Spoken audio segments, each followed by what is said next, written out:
Hello र नमस्ते सबैजनालाई, म प्रतिमा र आज म कुरा गर्नेछु एकदमै बजेट प्राइसमा आउने यो वायरलेस TWS इयरबड्सको बारेमा। यो चाहिँ रेडमीको बड्स 3 लाइट हो। यो चाहिँ हालसालै नेपाल र इन्डिया लगायत मार्केट्सहरूमा लन्च भएको छ। यसलाई नेपालमा 3400 रुपियाँ पर्छ र मैले चाहिँ यो इयरबड्स चलाएको चाहिँ 4-5 दिन जति भयो र आजको यस भिडियोमा चाहिँ म तपाईँलाई मेरो सबै एक्सपिरियन्सेसहरू सेयर गर्नेछु। सो आउनुहोस् यो इयरबड्सको अनबक्सिङबाट यो भिडियोलाई सुरु गरौँ है त। ओके, सो बक्समा चाहिँ तपाईँहरूले त्यही स्ट्यान्डर्ड स्टफ नै पाउनुहुन्छ।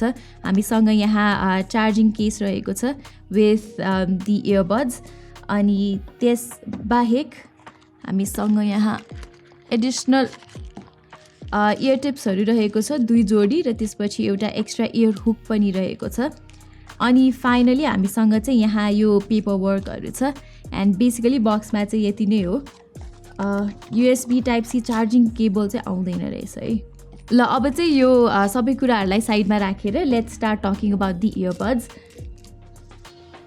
ओके, सो बजेट TWS भएर चाहिँ यो इयरबड्सको डिजाइन चाहिँ निकै बेसिक नै छ होइन। तर फेरि अब बेसिक भन्दैमा बिल्ड क्वालिटीहरू चाहिँ त्यस्तो नराम्रो भने चाहिँ छैन कि, इट इज गुड। र राम्रो कुरा चाहिँ के हो भने एकदमै लाइट र पोर्टेबल छ यो। सो चार्जिङ केस चाहिँ अब पकेटमा राखेर हिँड्दा पनि त्यस्तो अप्ठ्यारो चाहिँ हुँदैन। अब एक्चुअल इयरबड्सकै कुरा गर्ने हो भने चाहिँ डिजाइन हेर्दाखेरि चाहिँ नर्मल खालकै छ, त्यस्तो एक्स्ट्रा अथवा फ्ल्यासी चाहिँ केही पनि छैन। र मलाई मन परेको कुरा चाहिँ यहाँ तपाईँले यस्तो खालको हुक्स पाउनुहुन्छ कि जसले गर्दा चाहिँ इयरबड्सहरू कानमा लगाउँदाखेरि चाहिँ मजासँगले नै अड्किन्छ। सो वर्कआउट गर्दाखेरि चाहिँ तपाईँहरूले एकदमै टाइट फिट नै पाउनुहुन्छ कि।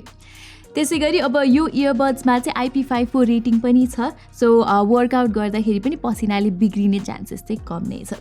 अनि बाटोमा हिँड्दा अथवा अलिकति नोइजी इन्भाइरोमेन्टमा चाहिँ यो इयरबड्स युज गर्नुहुन्छ भने यसले ठिकै प्यासिभ नोइज क्यान्सलेसन पनि अफर गर्छ।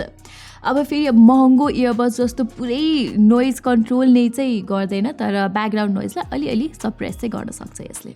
तर यो इयरबड्सको बेस्ट कुरा चाहिँ के हो भने लामो समयसम्म लगाउँदाखेरि पनि यो इयरबड्स चाहिँ त्यस्तो अनकम्फर्टेबल चाहिँ मलाई कहिले पनि फिल भएको छैन। अब कन्ट्रोल्सतर्फ लाग्नु पर्दाखेरि चाहिँ यो इयरबड्सको यहाँ आउटर सर्फेस चाहिँ टच सेन्सिटिभ छ। म्युजिक प्ले अथवा पज गर्नको लागि चाहिँ तपाईँले लेफ्ट अथवा राइट जताको इयरबड्सलाई पनि लङ प्रेस गरी पुग्छ।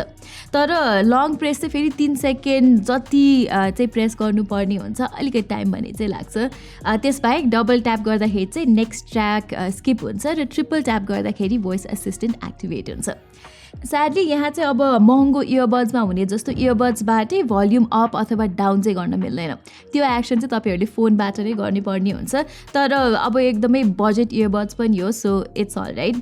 मुभिङ अन, रेडमी बड्स 3 लाइटको अडियो क्वालिटीको कुरा गर्नु पर्दाखेरि चाहिँ यो इयरबड्सको प्राइस हेरिकन यसले मलाई इम्प्रेस नै गरेको छ भन्दाखेरि पनि फरक पर्दैन।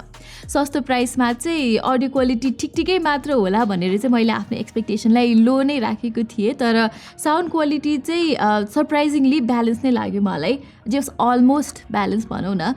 अरू बजेट इयरबड्समा चाहिँ के हुन्छ भने बेस चाहिँ यसै बुस्ट गरिदिएको हुन्छ, सो अडियो अलिकति अननेचुरल सुनिन्छ। तर यहाँ भने चाहिँ रेडमीले त्यस्तो गरेको छैन, सो बेस चाहिँ जे होस् नेचुरल नै सुनिन्छ। अब फेरि नेचुरल भन्दैमा त्यस्तो राम्रो नै चाहिँ होइन, तर जे होस् ठिकै नै छ। यहाँ मिड्स चाहिँ अलिकति सप्रेस छ, तर फेरि ट्रेन्डी भोकल बेस ट्युन्सहरूको लागि चाहिँ राम्रै छ जे होस्।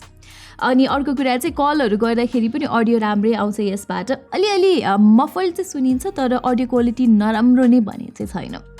जे होस् अरू महँगो TWS भन्दा चाहिँ बेटर नभए तापनि महाबौद्ध अथवा दराजमा पाउने नन ब्रान्डेड बजेट TWS भन्दाखेरि चाहिँ यसको साउन्ड क्वालिटी धेरै नै बेटर छ। अनि यहाँ चाहिँ तपाईँहरूले गेम मोड पनि पाउनुहुन्छ, तर यहाँ यो गेम मोड चाहिँ मलाई अलिकति गिमिक नै हो जस्तो लाग्यो, किनभने यहाँ हार्डवेयर लेभलमा चाहिँ एप्ट-एक्स अथवा लो लेटेन्सी कोडेक्स छैन। सो टेक्निकली यहाँ चाहिँ लो लेटेन्सी आउटपुट छैन। सो गेम मोडमा स्विच गरे पनि तपाईँले नर्मल टाइपको अडियो नै पाउनुहुन्छ। कनेक्टिभिटीको लागि तपाईँले रेडमी बड्स 3 लाइटमा लेटेस्ट ब्लुटुथ 5.2 प्रोटोकल पाउनुहुन्छ। सो मेरो युसेजमा चाहिँ मैले कुनै पनि कनेक्सन ड्रप भएको चाहिँ यहाँ महसुस गरिनँ। तर अब यो चाहिँ एउटा बजेट डिभाइस भएको कारणले तपाईँले यहाँ कुनै कम्पेनियन एप चाहिँ पाउनु हुँदैन। सो यहाँ अपडेट्सहरू चाहिँ आउँदैन है, र तपाईँले चाहिँ अब इक्विलाइजर सेटिङ्सहरू पनि यहाँ ट्विक गर्न सक्नुहुन्न। नर्मल साउन्ड जस्तो छ नि त्यस्तै नै हुन्छ, आफ्नो इच्छा अनुसार त्यसलाई चेन्ज गर्न चाहिँ मिल्दैन।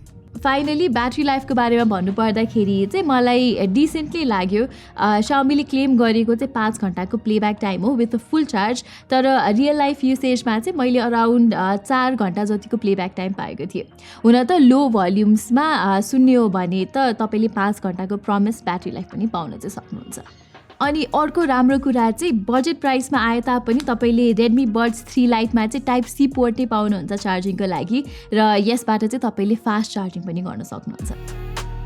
ओके, सो मैले चाहिँ यो भिडियोभरि भने नै जस्तै Redmi Buds 3 Liteको प्राइस हेरिकन चाहिँ I think it is easily the best budget earbuds in Nepal. Under 5000 रुपिसको प्राइस सेगमेन्टमा चाहिँ यो इयरबड्सको audio quality is pretty decent र बिल्ड पनि लाइट वेट खालको छ, अनि लगाउँदाखेरि पनि कम्फर्टेबल छ। र फिटनेस इन्थुजियास्टको लागि राम्रो कुरा चाहिँ के हो भने यसको फिट पनि मजाको छ कि, अनि ब्याट्री लाइफ पनि मैले अघि नै भने जस्तै एक्सेप्टेबल नै छ। सो ओभरअलमा चाहिँ एउटा राम्रो भ्याल्यु प्याक TWS भएर निस्किन्छ Redmi Buds 3 Lite।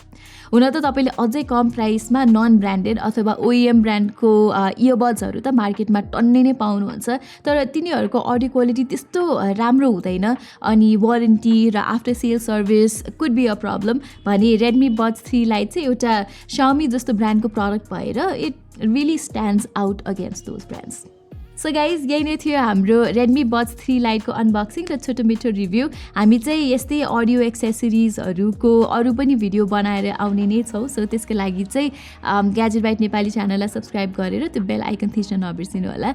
यति भन्दै म प्रतिमालाई पनि बिदा दिनुहोस्। धन्यवाद।